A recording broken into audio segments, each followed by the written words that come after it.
Эрдэнэс Монгол нэгдлийн шинжил бүтцийн өөрчлөлт засгийн газрын тогтоолын төсөл батлагдаж байна. Тэгээ үүний үр дүнд бол 14 компани татан буугдж байна. Чингис хаан үндэсний баялагын сан Эрдэнэс метан 2 шууд толгой компанид нэгдэж байна. Хөдөл энержи дулаан компани Зэмжих одоо нийлүүлж нэг компани болгож байгаа. Мөн үү? Шивэ сервис компаниг Шивово хувьцаат компанид нэгтгэж байна. Зэс боловсруулах цогцлбор Дархан стил Багнуур Илч компаниг татан буулгаж байна.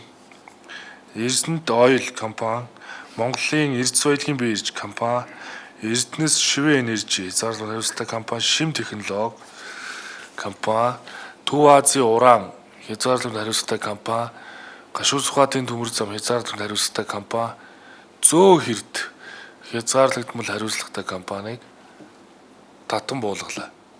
За Чингис хаан баялагын сан нэгдэл гэдэг нэрийн дор Эрдэнэс Монгол Чингис хаан баялагын сан менежментийн компани нэгдэж байна. Эрдэнэс Critical Minerals гэдэг төрийн өмчт үйлдвэрийн газрын нэрийг хуучнаар нь Монгол Рост Цемент нэгдэл гэдэг нэрлүү нь одоо буцаад шилжүүлж байна. 260 давхарцсан оронтой шийдэгдэж байна. Захиргааны зардал 10%, түрээсийн зардал 30%-аар буурж байна. Жил бүр 67.3 тэрбум төгрөг хэмнэх нөхцөл бүрдлээ. Ингээд бүх юм байр байранд орлоо. За гол зорилго бол өнөөдөр Эрдэнэс Монгол компани яг хуулийн заасныхаа дагуу ажиллаж эхэлнэ. Энэ бол майнинг компани биш болж байна. Үндэсний баялагын сангийн хуулийн заасан баялагын сангийн орлогыг төвлөрүүлэх хуулийн этгээд нэг талаас төвлөрүүлэхийн тулд төслүүдэд удирддаг. Тэгээ үйлдвэр технологийн одоо паркийн чиглэлээр хэрэгжүүлдэг.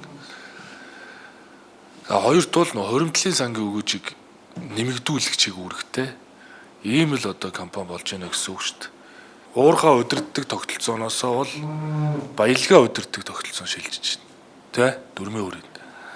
Төрийн өмчийг захирдаг тогтолцооноос төрийн өмчийн үн цэнийг өсгөдөг тогтолцоо руу шилжиж байна. Орлогыг зарцуулдаг тогтолцооноос баялагыг бүтээдэг тогтолцоо руу шилжээл гэдэг. Ийм л гурван зорилтыг хэлж байгаа. Тэгэхээр яг хуулийн дагуу ажиллана. Тэгэхээр одоо Эрдэнэс Монгол компани бол Чингис хаан баялагын сан нэгдэл гэж одоо их хааныхаа дөр хоочтой үлдээсэн энэ одоо газрын хэвлийн баялагийг өр хоочтой л одоо үлдээлэн шүү дээ. Тэгэхээр хааныхаа нэрээр нэрлэлээ. Тэгээ өнгөрсөн хугацаанд бол энэ Чингис хаан баялагын үндэсний баялагын сан менежментийн компани бол олон улсын компаниг таниулах ажлуудыг маш сайн хийсэн, олон судалгаануудыг хийсэн. За одоо ч гэсэн энэ судалгааны эмгэтгэлээ одоо энэ шийдвэр албацсны дараа гаргаж олон нийтэд тэр одоо энэ их хурлын гишүүд тэ төрийн албан хаагч нарт бол бас энэ баялагын сангийн менежментийн талаар ойлголтыг өгөх нь бас зүйтэй гэж би үзэж байгаа. Тэгээ одоо олон улсад менежмент хийдэг хөрөнгө оруулалтын менежментийн компаниуд за сангийн яам анхалж ажиллаж байгаа энэ ажлын хэсгийн хүрээнд сайн нөө Франклин Темплтон одоо хэд хэдэн уулзалт компанийн төлөөлөлтөд хийсэн. За энэ хүрээндээ бол одоо баялагын сангийн бэлтгэлийг хангаад нөгөө шээрүүдийг нийлүүлээд нэг багц болгоод менежментийг нь олон улсын хөрөнгө оруулалтын менежментийн компани чиглэлжүүлэх ажлыг зохион байгуулах үүргийг одоо тухайлан бас өгж байна.